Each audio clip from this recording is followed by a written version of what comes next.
Buenas tardes, profe. ¿Qué tal? ¿Cómo anda? Bueno, hoy vemos la tercera clase de la materia, que es la última clase que van a ver conmigo. Después van a retomar con el ingeniero García. Y bueno, después van a quedar las clases de presentación de monografías, que ahí nos vamos a volver a ver. Además, obviamente está el examen, el parcial, que recuerden que está pautado para dentro de 2 semanas. O sea, la próxima semana van a tener clase con el ingeniero García y la otra semana, a ver el calendario, sería el 6 de abril, es el examen.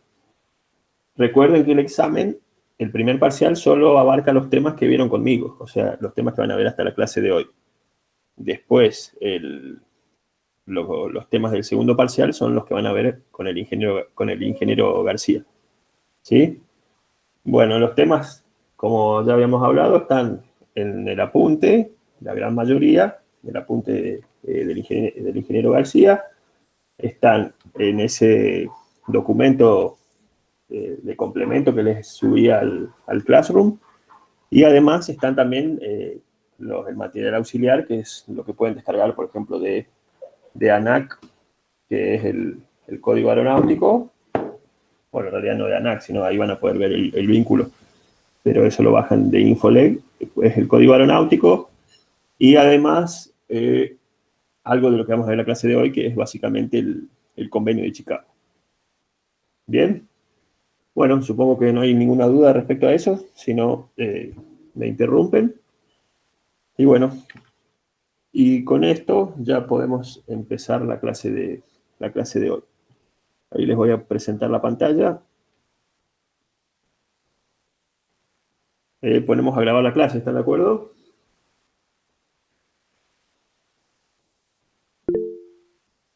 Bueno, supongo que no hay ninguna objeción de poner a grabar la clase, así que cualquier cosa me avisan.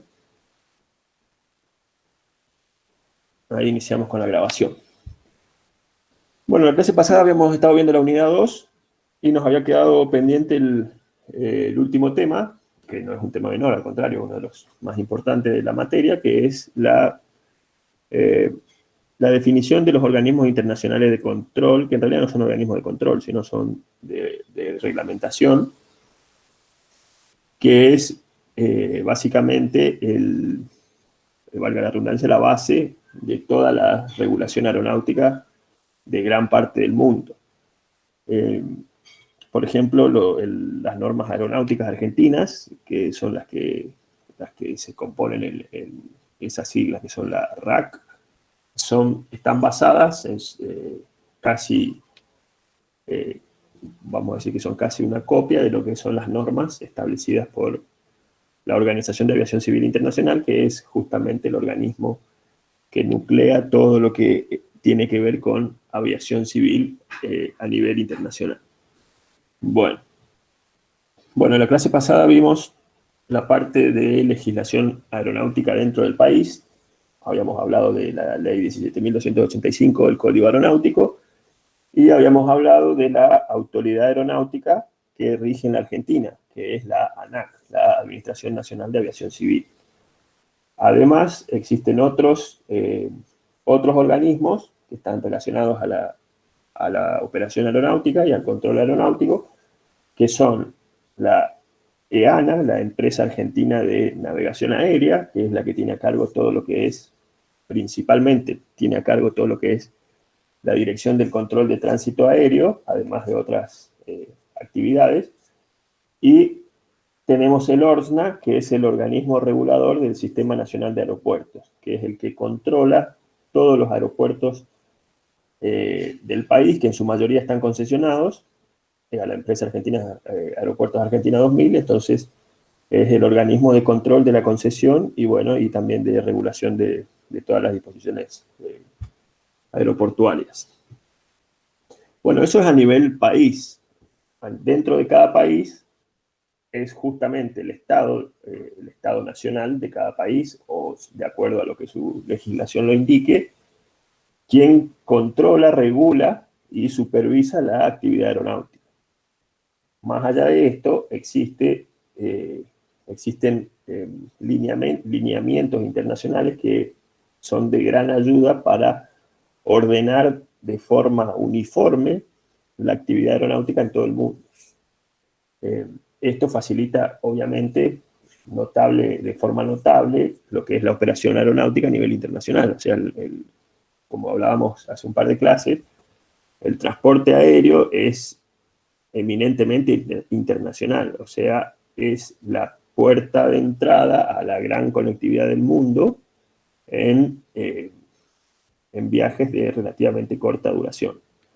Bueno, el hecho de que un avión pueda atravesar muchas veces decenas de países en un solo vuelo, podría traer muchas complicaciones si no existiera un marco legal, un marco regulatorio uniforme para que esa aeronave pueda operar en condiciones similares cada vez que sobrevuela algún territorio con soberanía propia.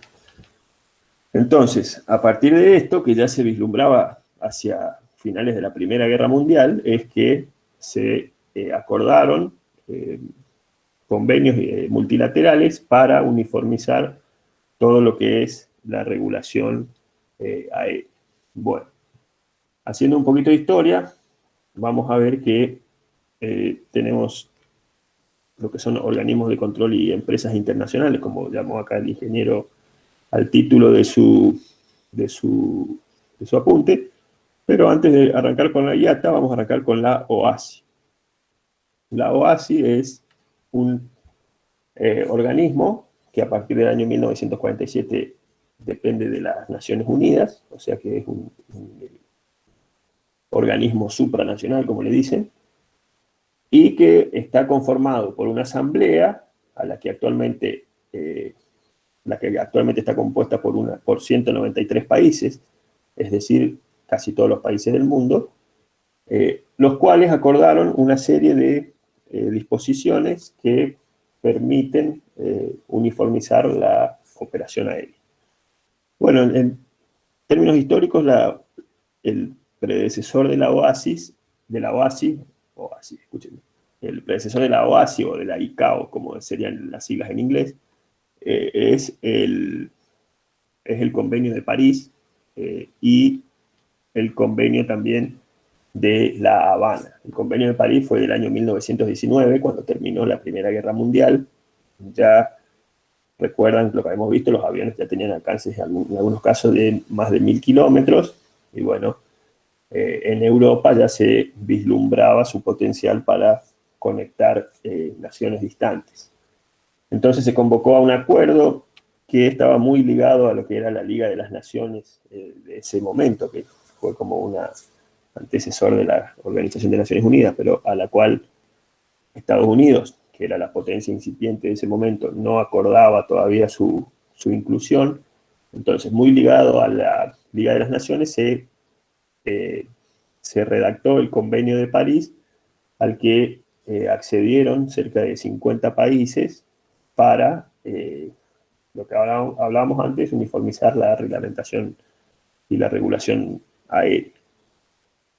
Bueno, estando Estados Unidos fuera del convenio, es como que no tenía mucho peso más allá de lo que era Europa, que no era poca cosa, pero que igualmente, si bien todavía en esa época los vuelos transoceánicos no estaban disponibles, ya se planteaba los problemas que podía traer la falta de las grandes potencias en el acuerdo, porque básicamente eso podría dar lugar a la generación de múltiples acuerdos que después iban a ser un poco engorroso el sistema.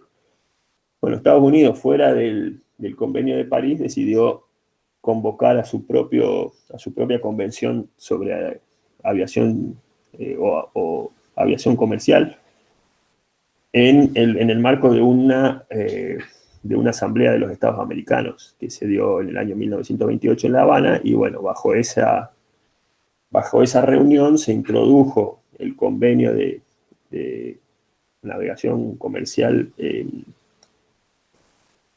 entre Estados americanos, al cual accedieron también la gran mayoría de los estados de América. bueno, entre ellos la Argentina y casi todos los estados de Sudamérica, a tal punto que algunos de los estados que habían acordado en 1919 en el Convenio de París decidieron renunciar a ese acuerdo para sumarse al Convenio de La Habana. Bueno, eso ya como marcando eh, digamos, la conducta intervencionista de Estados Unidos en la región. Bueno, para la Segunda Guerra Mundial las cosas cambiaron porque los aviones ya multiplicaron sus capacidades y bueno, se sabía que los convenios separados no iban a prosperar y que iban a dar demasiados problemas, así que se convocó nuevamente, ahora sí con el acuerdo de las grandes potencias, se convocó a un convenio, a una convención en realidad, en Chicago, en Estados Unidos, en el año 1944, nuevamente para acordar la redacción de un convenio internacional que uniformizara todo lo que tenía que ver con la actividad aeronáutica. La actividad aeronáutica civil, obviamente. Siempre estamos hablando de aviación civil. De hecho, todos los artículos del convenio de Chicago, siempre que sea posible, expresan el hecho de que se trata de aviación civil. Entonces, todos los derechos que adquieren las naciones contratantes al acuerdo, siempre en el marco de la aviación civil, obviamente no de la aviación militar. Bien, bueno, entonces en el año 1944 se reúnen una serie de países y acuerdan el conocido Convenio de Chicago, que acá tengo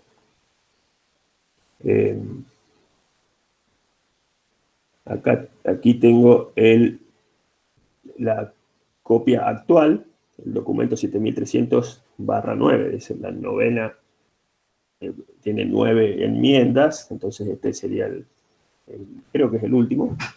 Entonces, este es el convenio sobre aviación internacional, aviación civil internacional, establecido en Chicago. Bien, bueno, el convenio se enfoca principalmente en definir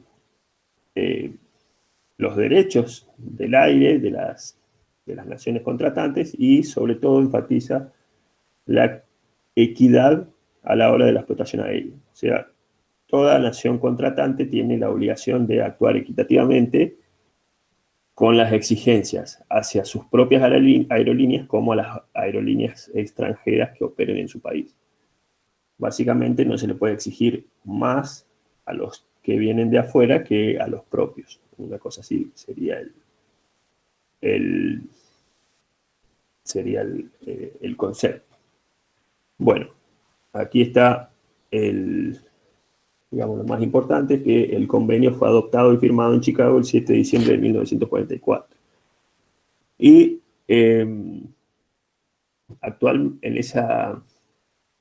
las subsecuentes reuniones se llegó a aprobar el protocolo sobre el texto auténtico trilingüe, o sea que la OASI fue adquiriendo nuevas lenguas oficiales para las cuales se redactan sus documentos y son igualmente válidos que los expresados en el idioma inglés, que fue el idioma original. Fíjense que en el año 1968, el 24 de septiembre, se firmó en Buenos Aires el protocolo trilingüe, donde se incluía al español y al francés como lenguas oficiales del acuerdo. Después, más adelante, en el año 77, se incluyó el idioma ruso y en el año 99 se incluyó, creo que el chino y el árabe. Bueno, ya en las próximas ediciones va a ser el protocolo o el convenio de 5 lenguas, porque van a estar, o de 6 lenguas, perdón, porque van a estar incluidas el árabe y el chino. Bien. Bueno, yo les aconsejo que una vez por lo menos le den una leída al convenio. No es muy largo, porque fíjense que si bien dice 116 hojas, estos están los 4 idiomas incluidos en el texto, o sea que en realidad uno lee una columna, hoja de por medio, si es que lo quiere leer en un solo idioma, ¿no? Si quieren leerlo en ruso, pueden leerlo en ruso o en inglés. Yo les aconsejo el español. Bien, entonces, el convenio se separa en, en partes, y a su vez esas partes están separadas en capítulos. Cada uno de esas partes compete a diferentes actividades de la aviación civil. Bueno, fíjense aquí en el índice en castellano, tenemos la primera parte, navegación aérea; segunda parte, la Organización de Aviación Civil Internacional, o sea, establece cómo es la estructura interna de la OASI; y la tercera parte, el transporte aéreo internacional. Bueno, después creo que hay otra parte más que son las disposiciones finales. Pero, bueno, básicamente lo más jugoso está en estas 3 primeras partes. Bien. Bueno, el convenio, junto con el convenio, que básicamente uno puede entenderlo como el código aeronáutico, o sea, establece de forma general los lineamientos, así los lineamientos no de forma específica relacionados con la actividad aérea. Después se acompañan del convenio. No todos los anexos fueron establecidos en el día de la firma del convenio, sino que se fueron también introduciendo nuevos anexos, que son básicamente, serían como la reglamentación del convenio, donde se especifican las normas, los procedimientos y los métodos para desarrollar las diferentes actividades relacionadas con la operación aeronáutica. Además de esos anexos, también hay manuales, que los manuales tienen un objetivo más descriptivo para justamente explicar la aplicación de las diferentes disposiciones. Bueno, entonces, si vamos al apunte, bueno, mucho de lo que dijimos ahí, lo que dijimos hace un rato está escrito acá en el apunte, pero fíjense que ya está un poquito desactualizado el apunte, porque habla de 185 estados. Bueno, pues ya estamos en 193 estados adheridos al Convenio de Aviación Civil Internacional. Bueno, aquí es básicamente un poquito de historia que habíamos hablado. Cuando el convenio se firma, o sea, se lo presenta, se deja condición que cuando 26 países adhieran al convenio, se entra en vigor, o sea, ya tiene fuerza de reglamentación. Entonces, cuando el país número 26 adhirió al convenio, entró con fuerza de disposición oficial, y la OASI pasó a ser un organismo dependiente de Naciones Unidas. Bueno, a ver si hay algo. Bueno, acá están los primeros, países que asistieron a la primera convención, a esa convención de Chicago, de noviembre de 1944. Fíjense que son 54 países que se reunieron en noviembre, y el 7 de diciembre entra en vigor o sea, se termina acordando el convenio. Bueno, si ustedes leen la lista, van a ver que Argentina no figura entre los países, no mandó delegación en esa primera reunión. Sin embargo, después tuvo una incidencia bastante importante dentro de la historia de la OASI, porque tuvo un representante que fue primeramente nombrado presidente de la Comisión de Navegación Aérea, y después fue designado presidente de la OASI, o mejor dicho, ahora vamos a ver cómo está estructurada la OASI, del Consejo, que por casi 20 años fue presidente. Eh, a ver, una cosita que tenía que decirles por aquí. Bueno, aquí está, después de amplio y dificultoso debate, el 7 de diciembre de 1944 se aprobó el convenio. Y en mayo de 1946 se realizó la primera asamblea que eligió a la ciudad de Montreal como la sede permanente del organismo y además definió su primer consejo.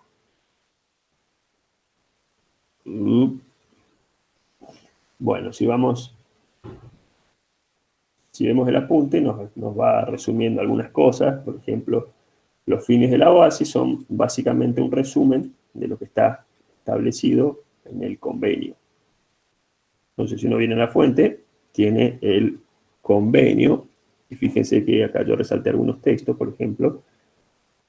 Uno de los objetivos, o el objetivo principal de la fundación de la OASI, es que la aviación civil internacional pueda desarrollarse de manera segura y ordenada. Esto lo van a ver a lo largo de todo el convenio. De manera segura y ordenada, y también dice de forma eficiente, que son como las premisas del acuerdo. Bueno, y dice que los servicios de transporte aéreo puedan establecerse sobre una base de igualdad de oportunidades, que era otra de las premisas que habíamos hablado antes. Se basa mucho en la equidad, en el principio de equidad entre las entre los distintos explotadores y de la imposibilidad de fijar privilegios para ciertas aerolíneas en detrimento de otras. Bueno, aquí un modo sano y económico, como habíamos hablado antes, es el objetivo principal del organismo. Bueno, y los primeros artículos obviamente tienen que ver con definiciones claras en cuanto a soberanía y territorio de los países.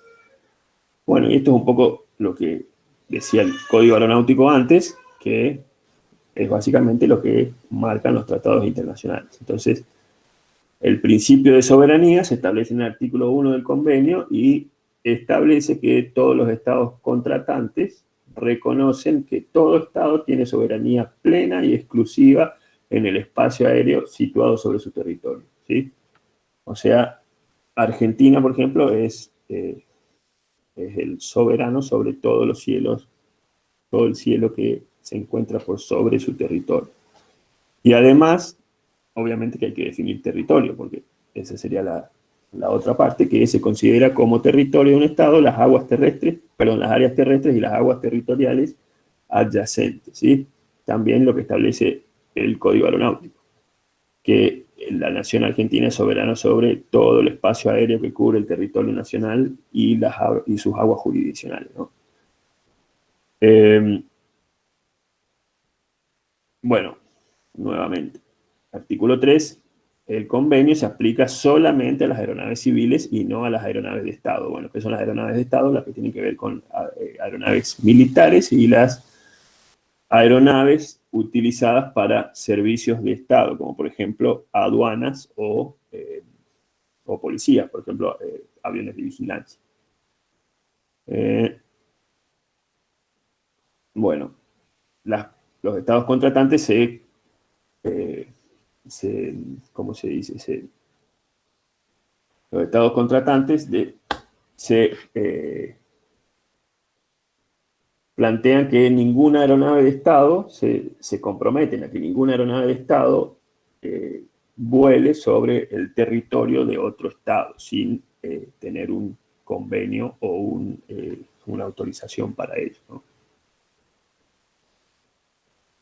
Bueno, y aquí, por ejemplo, ya aparecen algunas enmiendas, por ejemplo, el artículo 3 bis, donde dice que todo Estado debe abstenerse al uso de armas en contra de las aeronaves civiles en vuelo y que en caso de interceptación no debe ponerse en peligro la vida de los ocupantes. Bueno, eso también era lo que hablábamos la clase pasada. El código aeronáutico, o sea, no podemos establecer nosotros leyes que vayan por encima de acuerdos internacionales que tienen rango constitucional.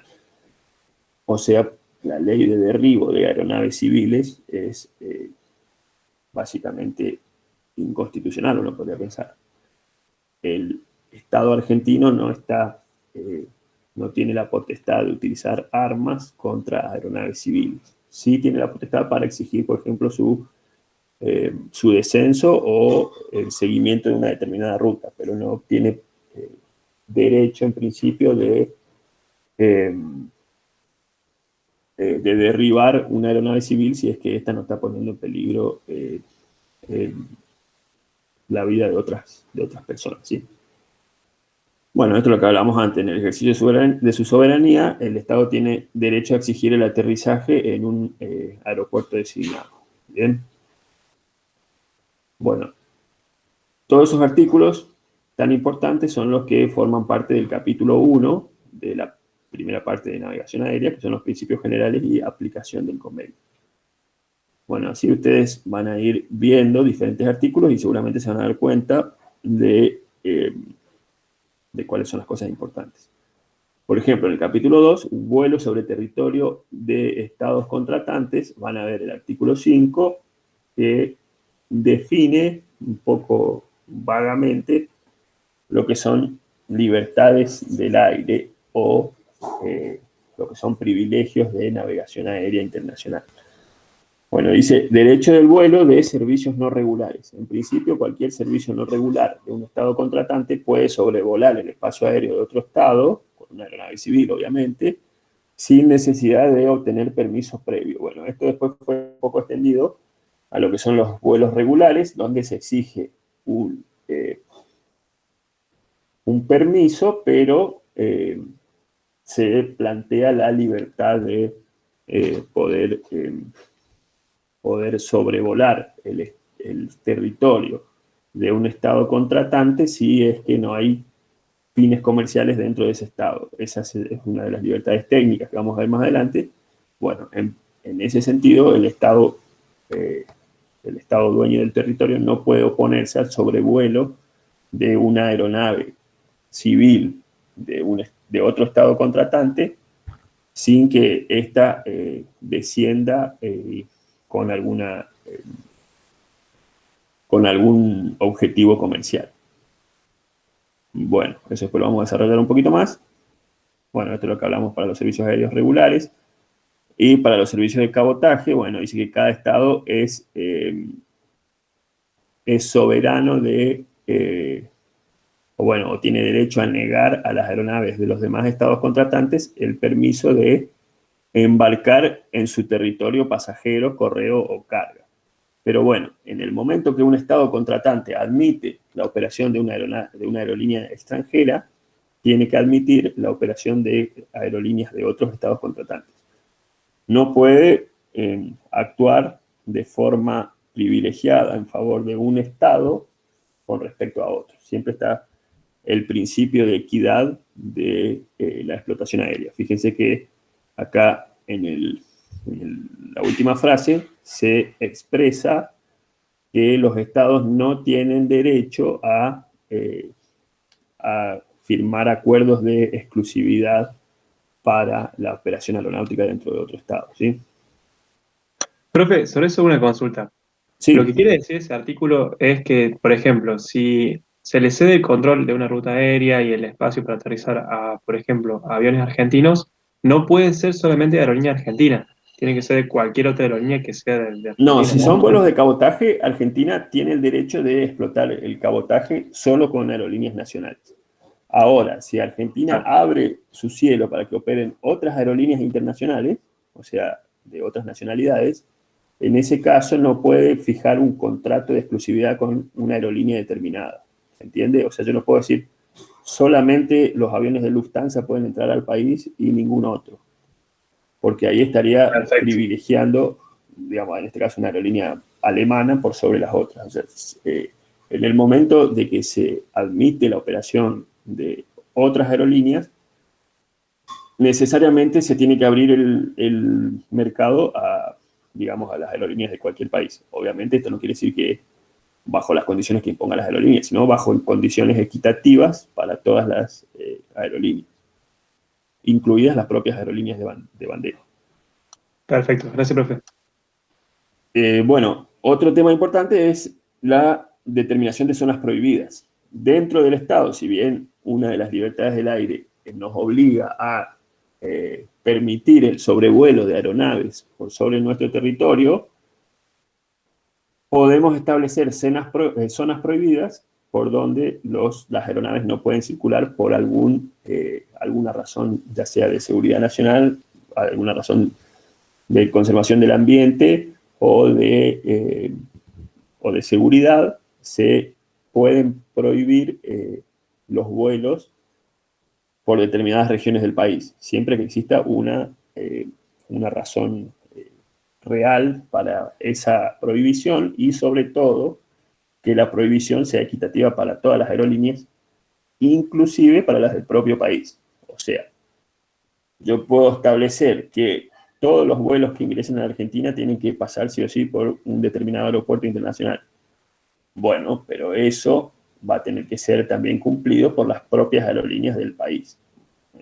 En la medida que yo establezca reglas diferentes para las aerolíneas propias que para las extranjeras, entonces estaría violando el acuerdo, ¿no? Fíjense, acá dice claramente, siempre que no se establezcan distinciones a este respecto entre las aeronaves del Estado de cuyo territorio se trate, que se empleen en servicios aéreos internacionales regulares y las aeronaves de los otros estados. Bueno, a ver, ahí está, de los otros estados contratantes que se emplean en servicios similares. Bueno, igualmente dice que el Estado se reserva en circunstancias excepcionales, bueno, durante un periodo de emergencia se reserva también el hecho de poder restringir el vuelo temporalmente en determinadas situaciones. Nuevamente, a condición de que esta restricción o prohibición se aplique sin distinción de nacionalidad a las aeronaves de todos los demás estados. Bueno, ahí un poco. Bueno, acá también es un tema importante que habla de la aplicación de las reglamentaciones aéreas. Lo que dice es que las reglas del aire, los estados se comprometen a que las reglas del aire en su propio estado, o sea, el convenio habla de que los países tienen soberanía de establecer sus propias reglas del aire, o sea, sus propios reglamentos aeronáuticos. Pero en el acuerdo los países se comprometen a que sus reglas del aire van a mantener sus propios reglamentos, pero van a intentar uniformizarse con las recomendaciones vertidas desde la organización, ¿sí? O sea, si bien son los países los responsables y los que tienen la soberanía de aplicar sus propias reglas del aire, se comprometen a tratar de uniformizar estas reglas del aire y además a que frente a diferencias tienen que informarlas claramente al organismo, ¿sí? Si existen reglas del aire diferentes, por ejemplo, en el territorio argentino, reglas del aire diferentes de las que se aplican internacionalmente, entonces Argentina tiene que informarlas a la OASI y la OASI las publica para que los demás estados tengan en cuenta esas diferencias. Bueno, aquí marqué este artículo justamente porque es algo que nos está afectando en este momento, que fíjense el artículo 14 del convenio, estamos en el capítulo de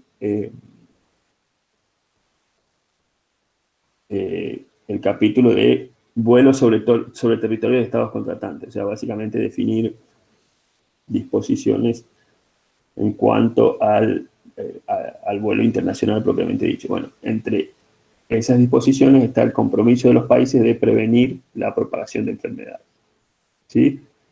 Bueno, fíjense que aquí nombra algunas enfermedades que se ve que eran endémicas en esa época: el cólera, el tifus, la viruela, fiebre amarilla, peste y cualesquiera otras enfermedades contagiosas. Bueno, si se les ocurre una enfermedad contagiosa en este momento que esté trayendo algún problema, se lo informan a la OASI, entonces van a decretar la emergencia para restringir la operación aeronáutica. Bueno, acá hay otro punto importante que es el artículo 15, que son los derechos aeroportuarios y otros similares. O sea, ustedes saben que cuando una aeronave opera en un aeropuerto, tiene que pagar, o sea, paga las tasas aeroportuarias que le permiten el uso de ese aeropuerto. Lo que establece el convenio es que no puede haber distinciones entre nacionalidad de aeronaves dentro de un determinado territorio para un aeropuerto, no puede haber distinciones de nacionalidades en cuanto al cobro de derechos aeroportuarios y otros derechos, ni para las aeronaves ni para los pasajeros. Entonces, no es admisible para el convenio que, por ejemplo, en el aeropuerto de Ezeiza se cobre más caro a las aeronaves extranjeras que a las aeronaves argentinas para utilizar el aeropuerto, ¿sí?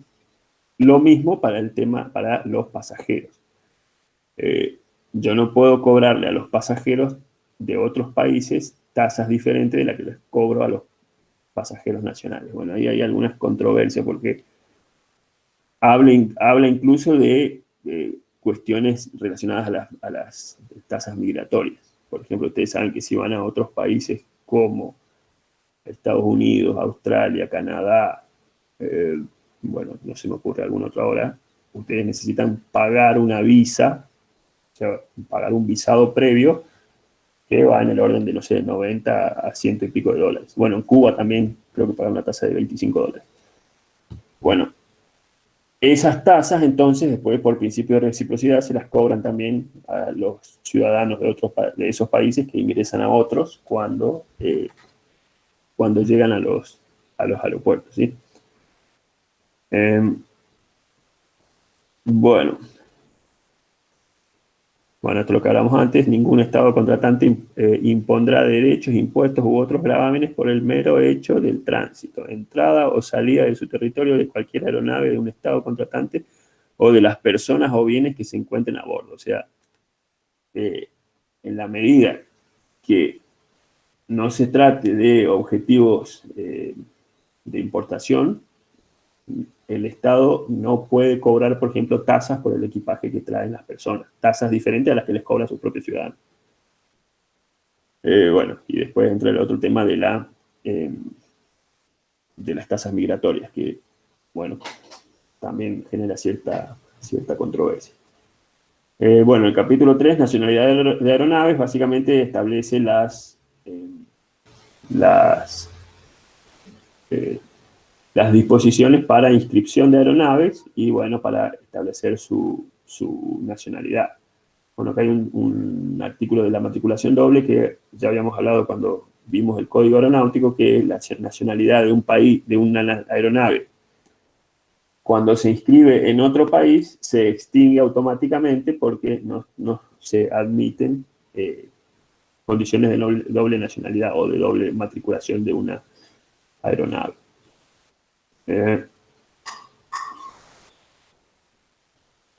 Bueno, este capítulo, medidas para facilitar la navegación aérea, es básicamente lo que hablamos antes. Simplificación de formalidades significa que no generar burocracia excesiva para digamos, el libre tránsito de las aeronaves. Después, los derechos de aduana establece que está prohibido gravar con derechos de aduana aeronaves que son utilizadas en tráfico aerocomercial. Por ejemplo, si llega un avión de otro país trayendo gente en un vuelo comercial, Argentina no puede establecer una tasa aduanera ni a la aeronave, ni a sus partes, ni al equipaje que traen sus tripulantes, porque, digamos, que están en el marco de un servicio aéreo, no de una operación de comercio exterior. De la misma forma, si una aeronave tiene algún desperfecto y necesita ser reparada en un país diferente de donde está inscripta, no se pueden gravar con tasas los repuestos que requiera esa aeronave para ser reparada. Bueno, todas esas son cosas que están establecidas en el convenio. Bueno, también acá hay un punto importante que son las investigaciones de accidentes, que dice que el estado donde se produce el accidente es el responsable de llevar a cabo la investigación, pero que el estado al cual pertenece la aeronave siniestrada, o sea, imagínense que un avión de la Argentina se estrella en otro país. Entonces, es el otro país el encargado de realizar la investigación, pero las autoridades argentinas tienen derecho a acceder a esa investigación, ¿sí?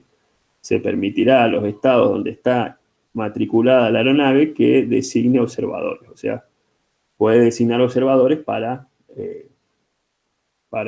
no controlar, sino básicamente observar, como dice su nombre, la investigación.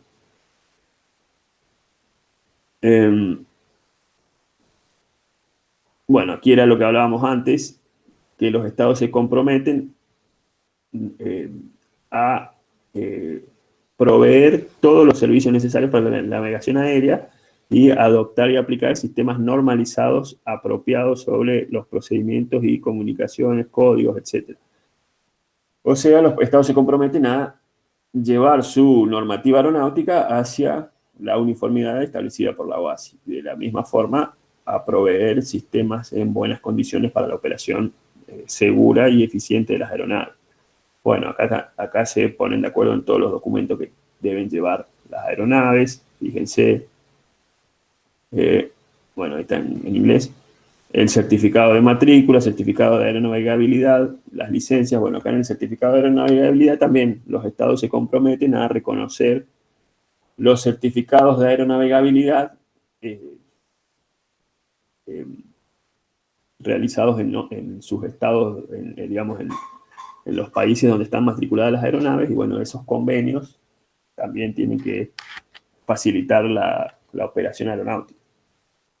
Bueno, los equipos de radio, es importante tener en cuenta que los equipos de radio solo pueden ser operados por quienes están matriculados para operar equipos de radio. No es que cualquier miembro de la tripulación puede comunicarse, por ejemplo, con la torre de control. Lo tiene que hacer el piloto, el copiloto y alguien más que esté matriculado para realizar esa comunicación. Bueno, aquí era lo que hablamos de los certificados de aeronavegabilidad. Reconocer o convalidar los certificados expedidos por otros estados. Bueno, las licencias del personal, lo mismo. Reconocer las licencias expedidas por otros países.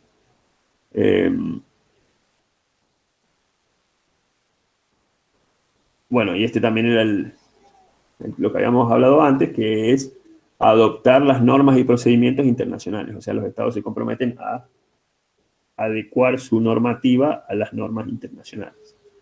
Pero nuevamente, es importante este punto. Más allá de que los estados se comprometan a adecuar su normativa a las normas internacionales, el poder de aplicación, o sea, la autoridad de aplicación, siempre es propia de cada estado.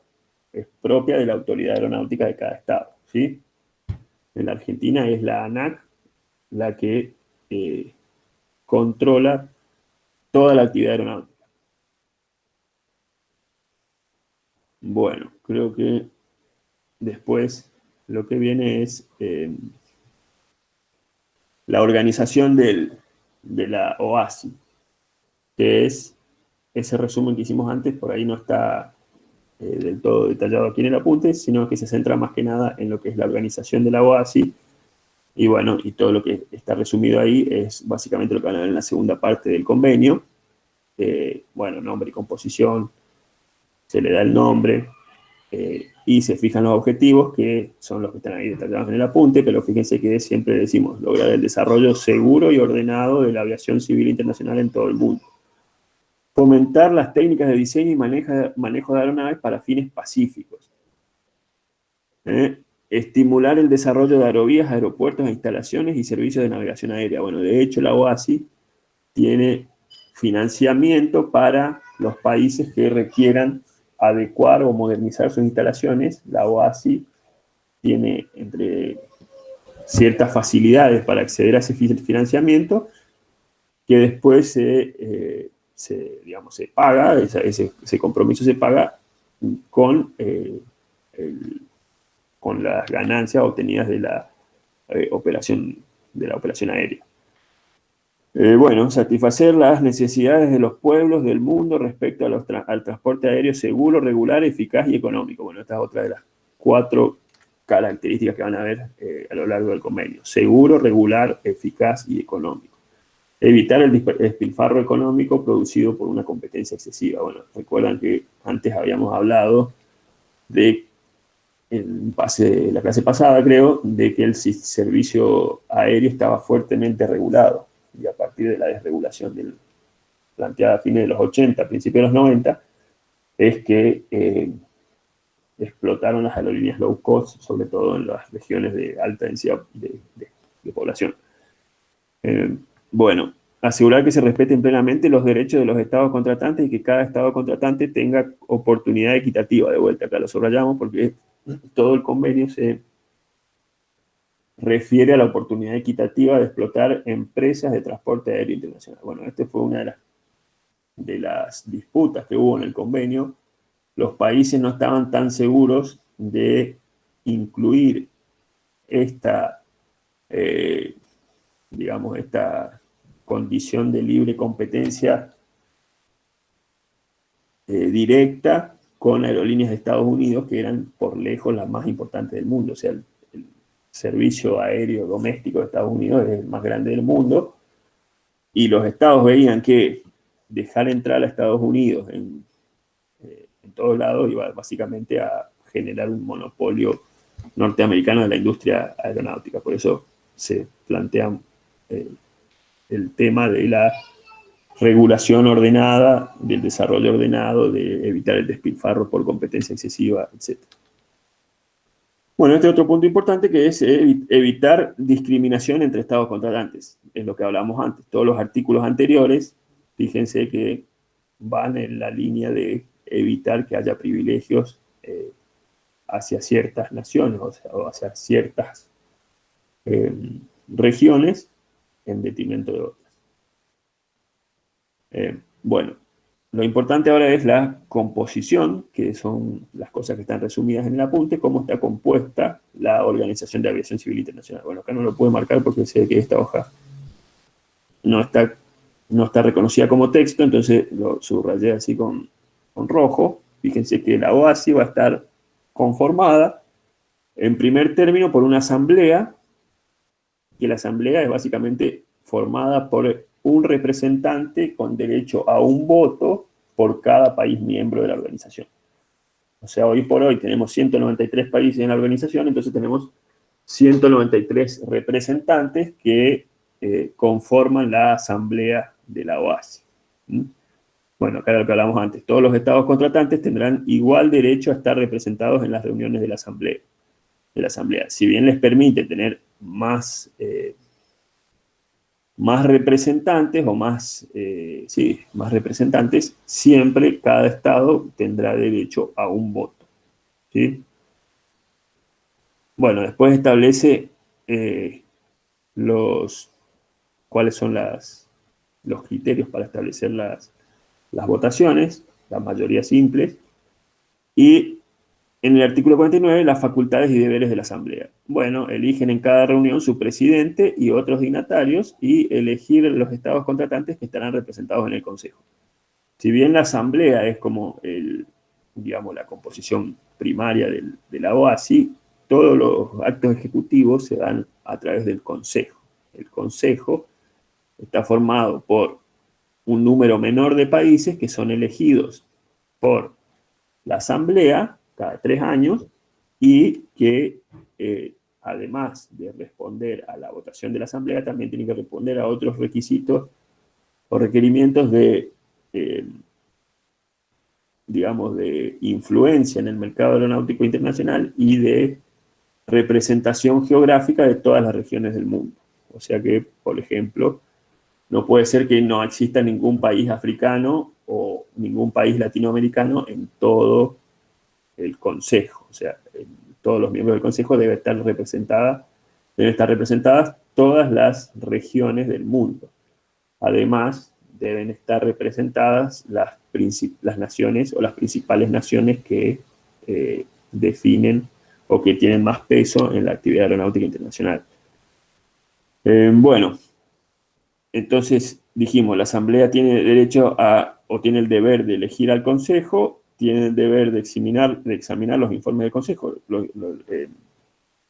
el Consejo tiene que producir los informes de su gestión anualmente y la Asamblea se reúne anualmente para aprobar o observar los informes del Consejo. Bueno, establecer su propio reglamento interno y crear las comisiones auxiliares que juzgue necesario. Bueno, además del Consejo, existen comisiones auxiliares que son, por ejemplo, la Comisión de Navegación Aérea, la Comisión de Transporte Aéreo Internacional, etcétera, que se encargan de temas específicos dentro de la actividad aeronáutica internacional. Cada una de esas comisiones también está igualmente representada, o sea, formada por diferentes miembros de la Asamblea y obviamente por expertos en cada una de las áreas. Bueno, aquí también están otros derechos y deberes de la Asamblea: delegar en el Consejo las facultades y autoridades necesarias o convenientes para el desempeño de las funciones de la organización, que era lo que hablábamos antes, y considerar las propuestas de modificación o enmienda de las disposiciones del presente convenio. O sea, el Consejo propone, por ejemplo, cambios en el convenio general, el convenio o la definición de nuevas comisiones o cambios en otros aspectos, y la Asamblea tiene que aprobarlos en ciertos casos, necesita ser aprobados por la Asamblea. Bueno, entonces dijimos, la OASI está formada por una asamblea donde están todos sus miembros representados por un delegado que tiene derecho a un voto por país o por estado. A su vez, la asamblea designa un consejo, que el consejo, como dice por acá, está formado por 36 estados y que son elegidos por la asamblea. Y bueno, y que los estados, además de ser elegidos por la asamblea, deben el Consejo debe responder a otros requisitos. Por ejemplo, que los estados de mayor importancia en el transporte aéreo estén representados en el Consejo, que los estados no incluidos, que no haya sido incluido antes, que contribuyen en mayor medida al suministro de instalaciones y servicios para la navegación aérea civil internacional, y los estados que por condición, digamos, que su designación asegure la representación geográfica de todas las regiones del mundo, ¿no?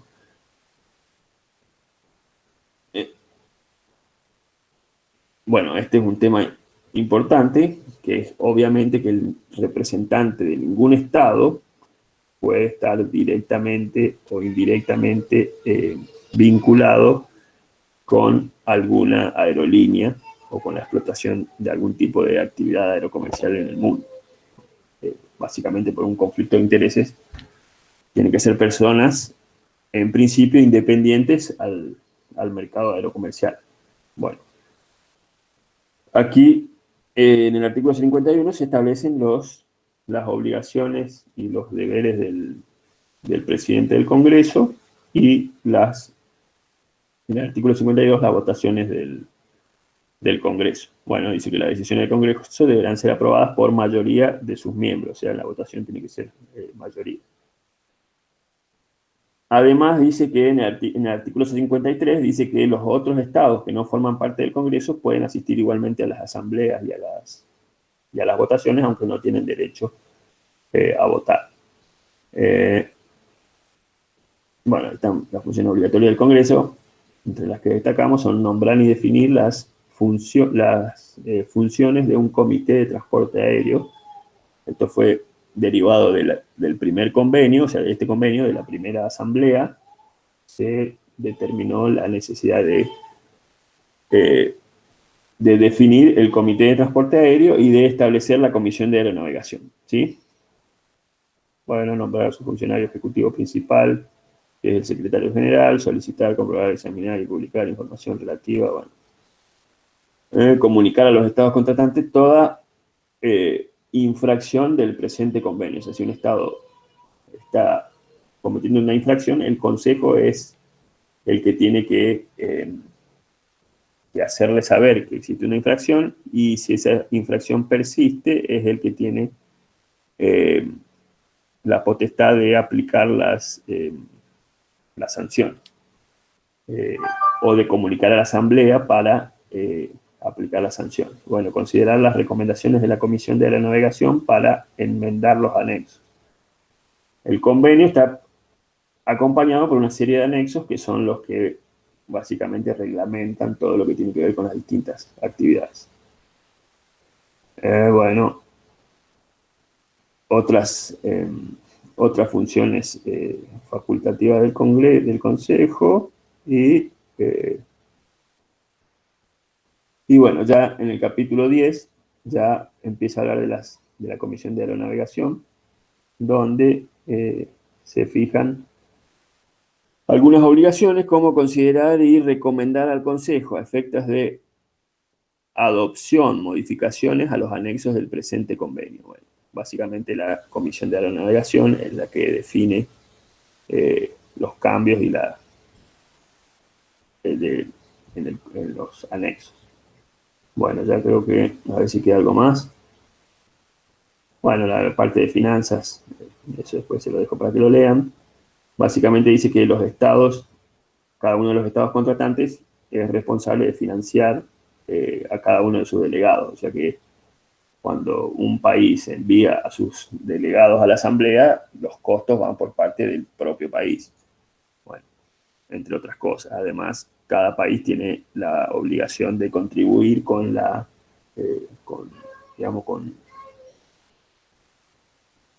una parte del financiamiento de la agencia, y bueno, y frente a faltas en el pago de los aportes, pueden aparecer sanciones. Bueno, otros arreglos internacionales, acá lo que se dice básicamente es que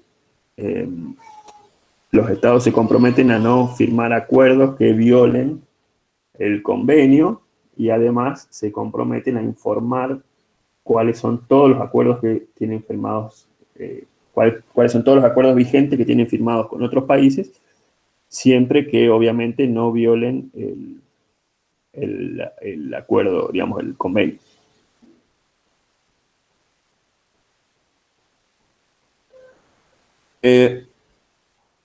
Bueno, acá cada estado contratante puede, con sujeción a las disposiciones del presente convenio, designar la ruta que deben seguir en su territorio cualquier servicio aéreo internacional. Era lo que hablábamos antes, ¿no? A ver si quedó algo más. Bueno, aquí justamente los dos convenios previos al convenio de Chicago, esto lo tengo acá, se dice que este convenio, todos los países pertenecientes a esos convenios, aceptan que este convenio, el convenio de Chicago, reemplaza a los convenios previos. Y bueno, eso creo que es por ahora todo lo importante que había marcado. Después ya son cosas que ya no son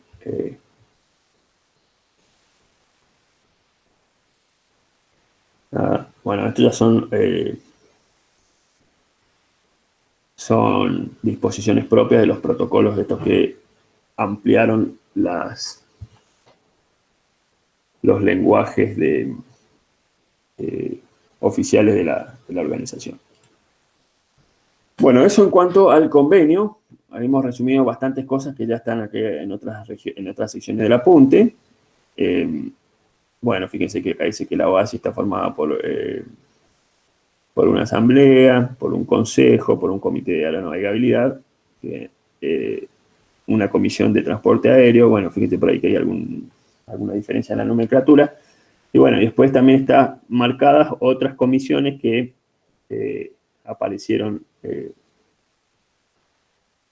después. Aquí tenemos un cuadro básicamente del funcionamiento de la OASI. La asamblea designa al consejo y el consejo designa las comisiones, como lo vimos antes. Bueno, el secretario es el que agrupa todas las definiciones de la organización.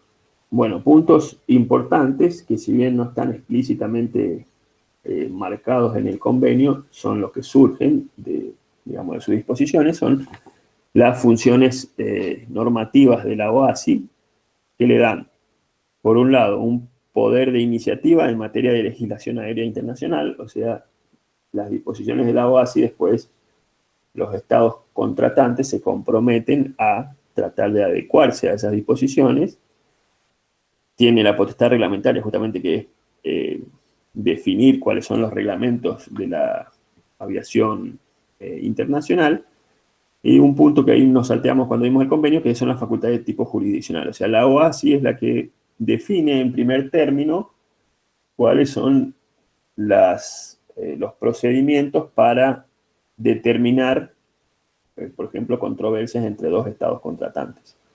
Si hay dos o más estados que se sienten perjudicados o que se sienten que se está violando el acuerdo, el convenio, entonces la OASI, el Consejo, por medio de su Consejo y de su Asamblea, tiene la potestad de definir esas controversias. O en su defecto, plantea los mecanismos tipo arbitraje internacional para definir esas contiendas, ¿sí? Bueno, los países, obviamente, los estados se comprometen a respetar las decisiones del organismo o de los arbitrajes surgidos a partir de sus disposiciones en cuanto a ese tipo de situación. Bueno, aquí está un poquito definido lo que estuvimos hablando antes, el poder de iniciativa en materia de legislación aérea internacional, o sea, la función de proponer cambios, y la potestad reglamentaria es lo que se define en el artículo 37 del convenio. Bueno, fíjense que toda la reglamentación está dada por lo dispuesto en los anexos al convenio, los anexos que se dispusieron en el momento de la firma del convenio y que se dispusieron a lo largo de la historia de la OASI, de la navegación. ¿Recuerdan cuando vimos ANAC?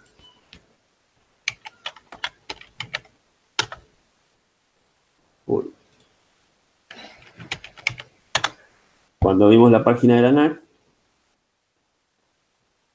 habíamos visto que si entramos donde dice normativa, convenios internacionales, tenemos el convenio de Chicago, que es el que estoy mostrando yo, y después tenemos la serie de anexos que definen las diferentes áreas o la reglamentación de las diferentes áreas de la explotación aérea.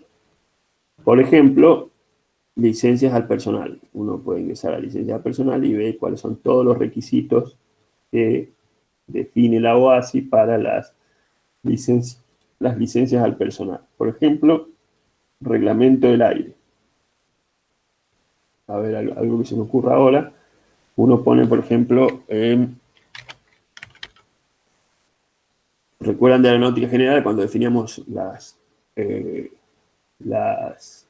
presiones de referencia para la ventanilla del altímetro?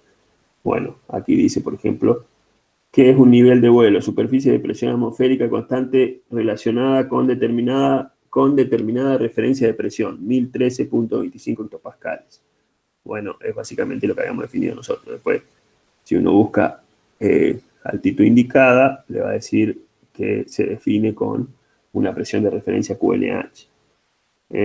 Bueno, aquí, si se ajusta con QNH, indica una altitud. Si se ajusta con QFE, indica una altura sobre la referencia QFE. Si se ajusta con presión 1003, indica un nivel de vuelo.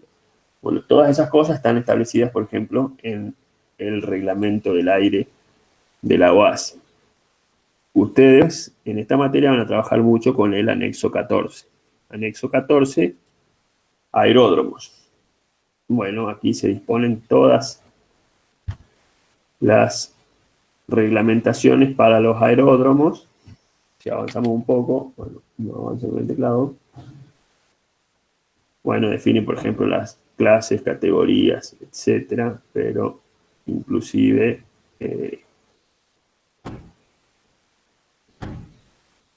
dimensiones,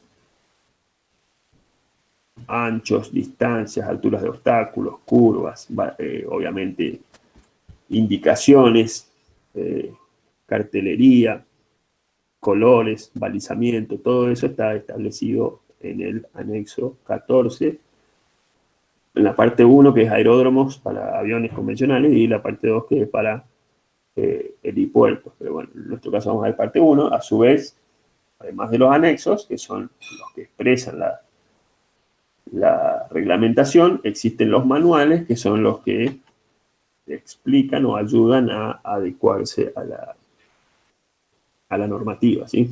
Bueno, fíjense, todo está establecido en el anexo 14,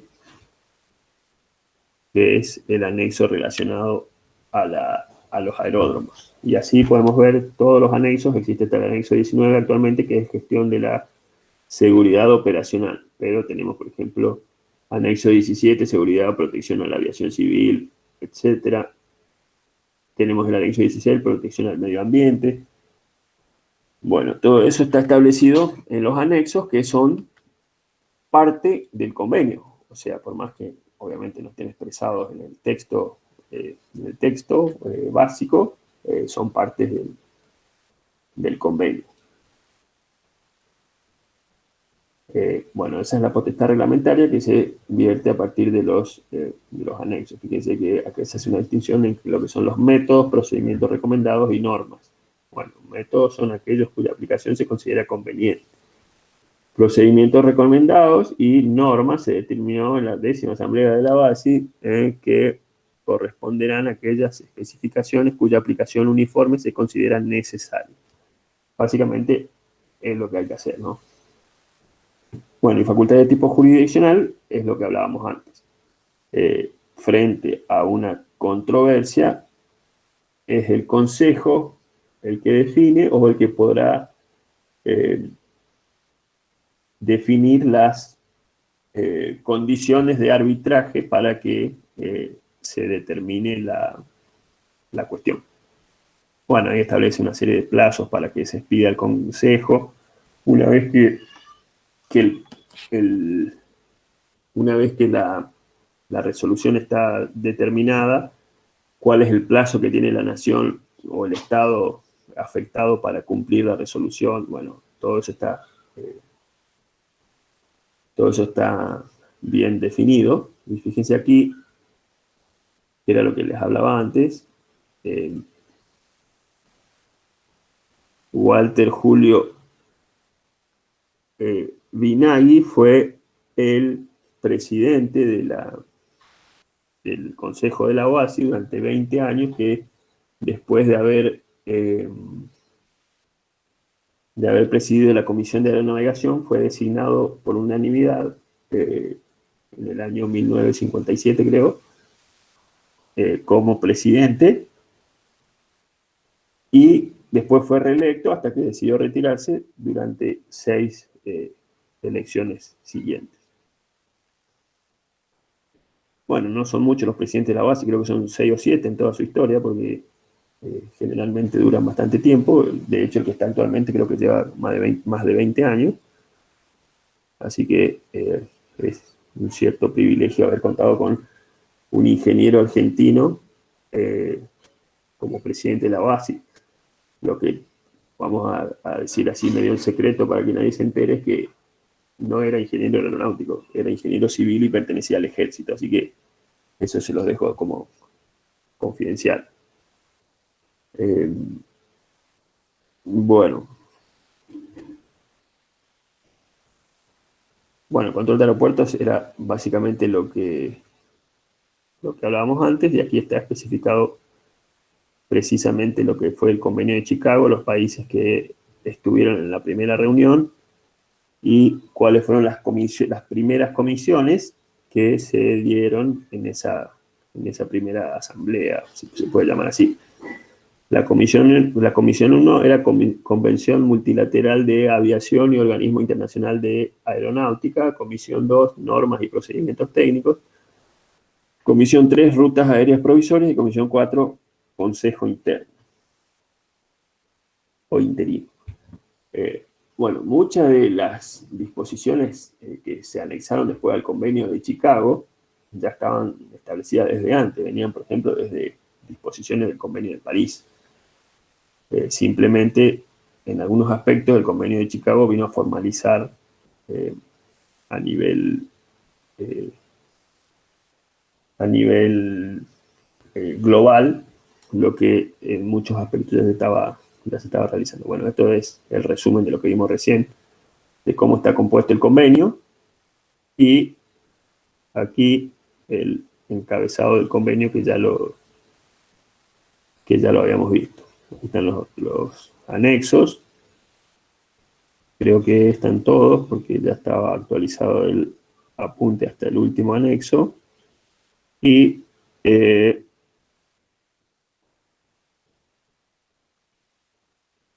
la Argentina, bueno, como vimos en la clase pasada, ratificó los acuerdos internacionales en materia aeronáutica en la ley 17.285, que es el Código Aeronáutico, y bueno.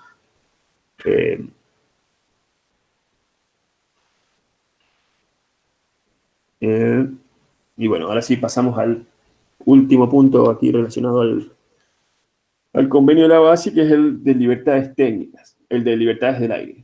Cuando se firmó el convenio, se firmó paralelamente ¿dónde está eso? Creo que es acá. Se firmó un documento que establecía lo que se definió como libertades del aire, o ¿dónde está?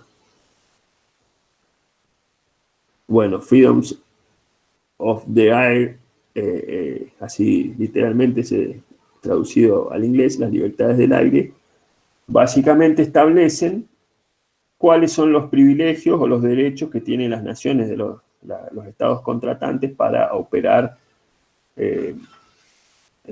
los vuelos, los servicios aéreos, para operarlos internacionalmente. Entonces, si bien no recuerdo el número del artículo, pero el artículo establecía la libertad del aire para los servicios no regulares, etc., los países pretendían definir un acuerdo que estableciera los derechos de las distintas naciones para operar libremente y de forma equitativa en cualquier país miembro de la organización. Bueno, así es que se firmó el International Air Services Transit Agreement, o el Acuerdo de Servicio de Tránsito Aéreo Internacional, que se firmó, fue, digamos, el primer acuerdo multilateral firmado después de la firma del convenio, y el cual establecía justamente los privilegios de la cooperación aérea de los países miembros. Bueno, ahí se definieron en primera instancia lo que después se llamaron las dos libertades del aire técnico, las dos libertades técnicas del aire.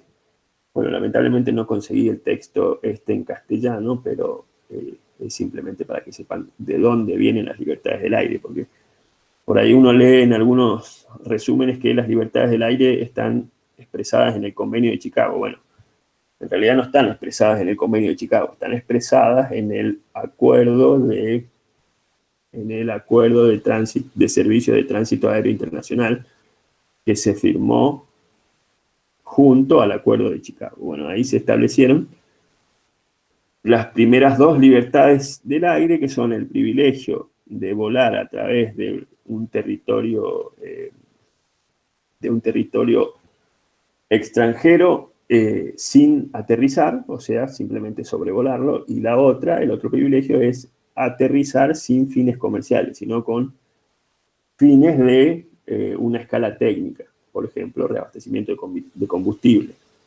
Entonces, eso es lo que está expresado aquí en las libertades del aire definidas en el Acuerdo de libre tránsito aéreo internacional. Bueno, entonces dijimos, tenemos un conjunto en principio de 9 libertades, de las cuales 5 están oficialmente definidas en los acuerdos de la OASI, y las otras 4, si bien están definidas, no, o sea, son de práctica común o de práctica extendida, no están oficialmente definidas. Pero bueno, en cuanto a las 5 libertades oficialmente definidas por la OASI, tenemos que son obligatorias y a las cuales los países no pueden negarse. Las 2 libertades técnicas son la libertad de sobrevuelo, que es la que hablábamos recién, la libertad de sobrevolar el territorio de un país extranjero sin aterrizar. Siempre con aeronaves civiles, nunca con aeronaves de Estado. O por lo menos no en el marco de este acuerdo. Eso es necesario contar con otros acuerdos. Y la segunda libertad es el derecho a aterrizar sin fines comerciales en el territorio de otro Estado. Es la denominada escala técnica, usualmente conocido como libertad de escala técnica. Y la otra es la libertad de sobrevuelo. Bueno, aquí hay una serie de figuras que nos dicen básicamente de forma gráfica cuáles son las libertades del aire. Por ejemplo, si yo soy una aeronave matriculada en la Argentina, tengo derecho a sobrevolar el estado uruguayo para llegar a Brasil sin necesidad de contar con, o mejor dicho, y el estado uruguayo no puede negarse a permitir el sobrevuelo de mi aeronave. En cuanto a la segunda libertad, la libertad de escala técnica, yo tengo derecho a operar en el aeropuerto, en un aeropuerto uruguayo, bajo las mismas condiciones que las aerolíneas uruguayas para hacer una escala técnica. ¿Sí? Si necesito reponer combustible, entonces tengo derecho a hacerlo bajo las mismas condiciones que las líneas aéreas uruguayas, sin que sin que el Estado uruguayo pueda negarse. Bien, eso es en cuanto a libertades técnicas. Después tenemos las que son libertades comerciales, que es la posibilidad de explotar comercialmente rutas internacionales. En este caso, la tercera libertad es la que permite que una aeronave matriculada en un estado, por ejemplo Argentina, lleve pasajeros o carga a otro estado, por ejemplo Paraguay, en el marco de la tercera libertad, ¿no? Tercera libertad, el derecho a transportar comercialmente personas o cosas desde el país de origen de la empresa aérea hasta el territorio de otro estado, conocido como libertad de transporte al exterior. Sería esta figura, ¿no? La otra figura es lo mismo, o mejor dicho, la otra libertad es lo mismo, pero en sentido inverso. La cuarta libertad, el derecho a transportar comercialmente personas o cosas del territorio de otro estado hasta el país de origen de la empresa aérea, conocida como libertad de transporte al interior. Bueno, la quinta libertad, que la vemos aquí en el gráfico, es hacer lo mismo con una escala previa con fines comerciales en un país extranjero. Entonces tenemos la quinta libertad, el derecho a transportar comercialmente personas o cosas desde y hasta terceros estados, pero solamente respecto a vuelos iniciados en el país de origen de la empresa aérea, conocido como libertad de transporte externo consecutivo. O sea, yo estoy en Argentina, voy a volar hacia Brasil, pero voy a pasar por Paraguay, no solo con un objetivo de escala técnica, sino también como objetivo de escala comercial, ya sea para dejar pasajeros o para llevar pasajeros hacia Brasil. Bueno, dice que este último acuerdo no ha recibido aceptación generalizada como el primero, razón por la cual la cuestión relativa a las libertades comerciales del aire se encuentra regulada en convenios bilaterales entre estados. O sea que no existe adhesión total a la quinta libertad, sino que los países deben acordar individualmente con otros países la quinta libertad, ¿sí?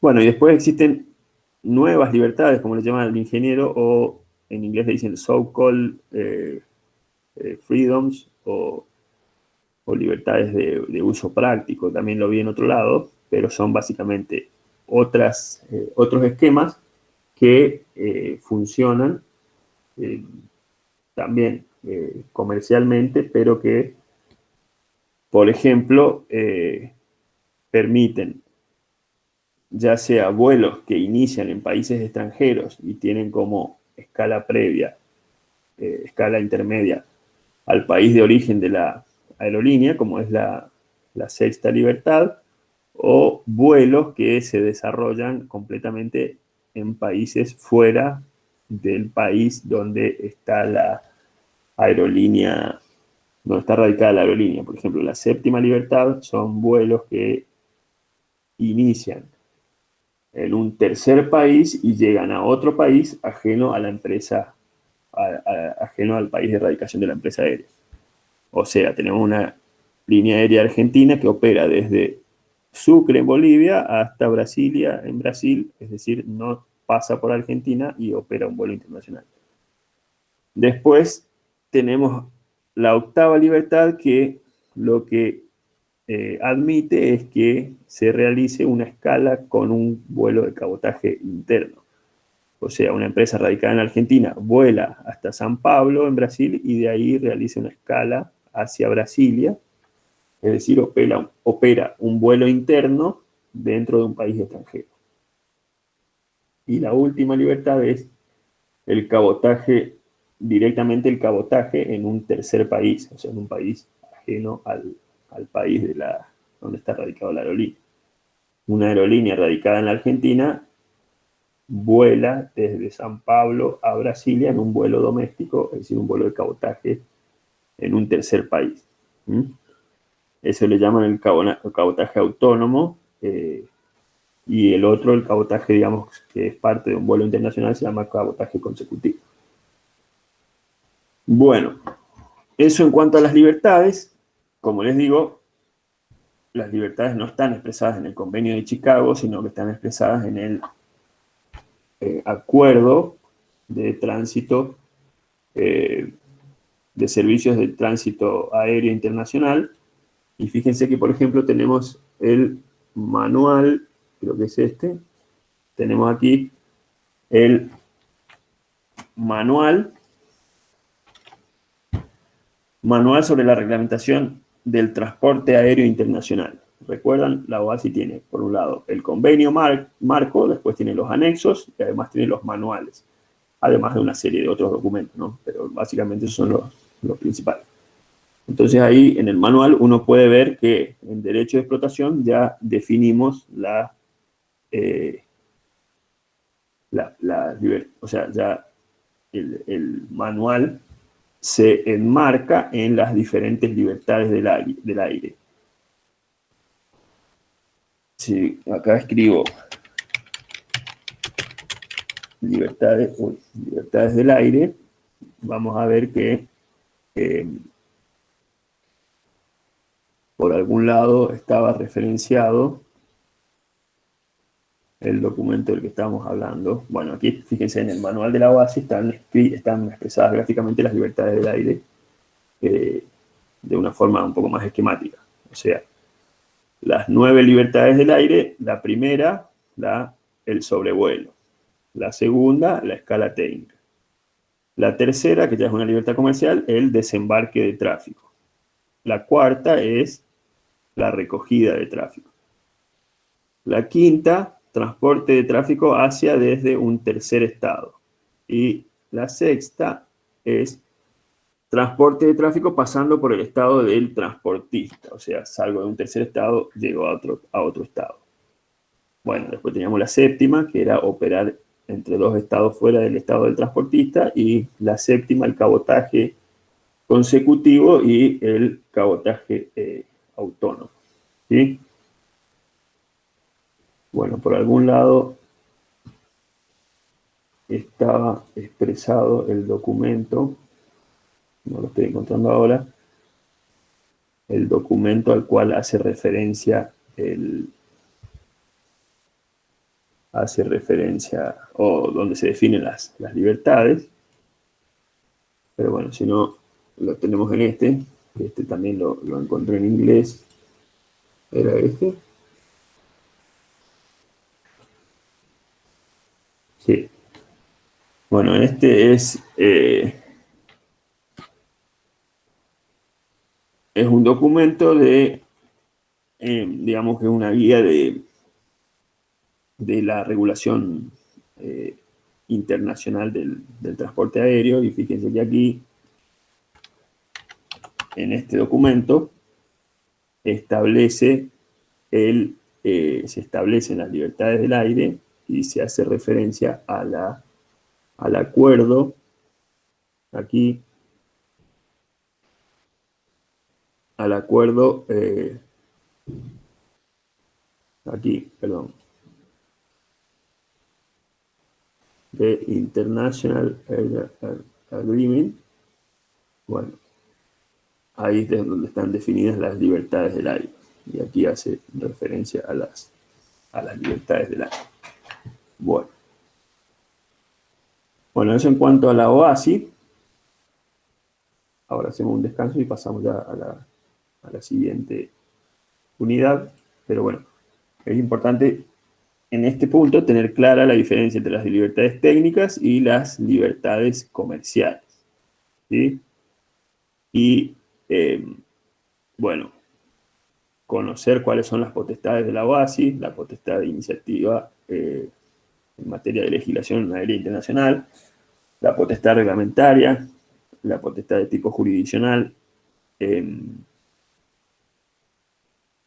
conocer cuáles son las funciones de la OASI y conocer básicamente su estructura organizativa, qué es su asamblea, cómo se define el consejo, cuáles son las comisiones y los comités que conforman el consejo, y bueno, algo más, obviamente las funciones, los fines, mejor dicho, los objetivos, y bueno, y eso, por el momento.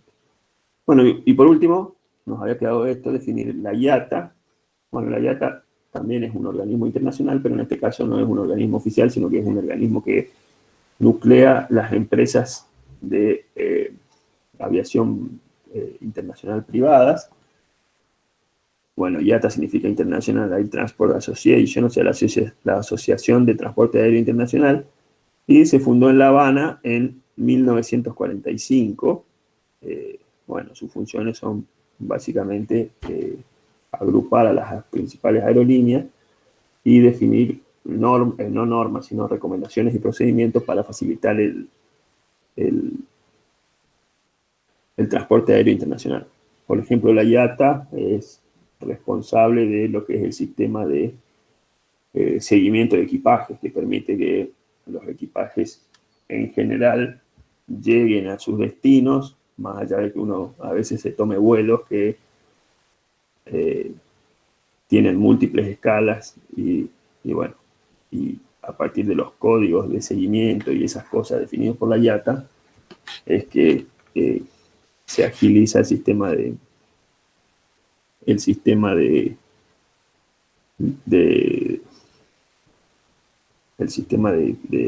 equipajes en los aeropuertos. Bueno, eso sería la primera parte de la clase. No sé si hay alguna pregunta referida a esto. Como les dije antes, si tienen un tiempito, léanse el convenio, cosa de que Eso le iba a preguntar, profe. Sí. Disculpe. ¿Lo va a subir el convenio o lo buscamos nosotros?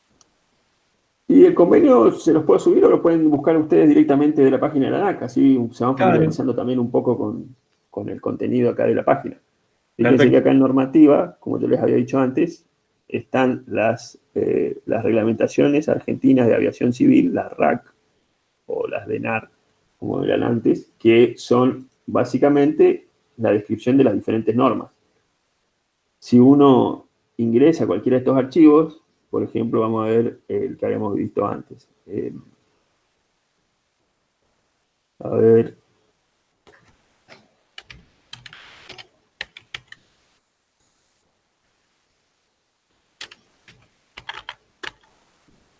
Acá sí.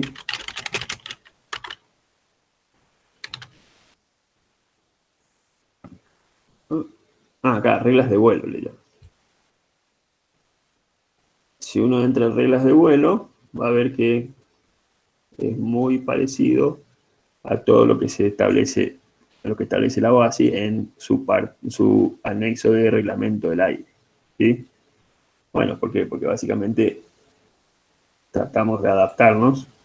De adaptarnos es una forma bastante sutil de decir, nos adecuamos casi estrictamente a lo establecido por la OASI, ¿no? Entonces ahí uno puede consultar las diferentes reglamentaciones en, en materia de normas aeronáuticas argentinas. Bueno, y si no, ahí puede consultar los convenios, el convenio de Chicago y los diferentes anexos. ¿Sí? Bueno, si no hay preguntas, hacemos un descanso de unos 15 minutos y seguimos con la última parte de la clase, donde vamos a ver el servicio de aeropuerto y lo que nos toca a nosotros ver en este capítulo es los lineamientos generales para la planificación de aeropuertos. Después con el ingeniero García ya van a entrar más en detalle a las definiciones más técnicas del tema. Bueno, ¿no hay preguntas? Hacemos entonces un recreo hasta las 45, si les parece. Son las 32, 15 y 32, hasta las 15 y 45. Hacemos el recreo, ¿está bien?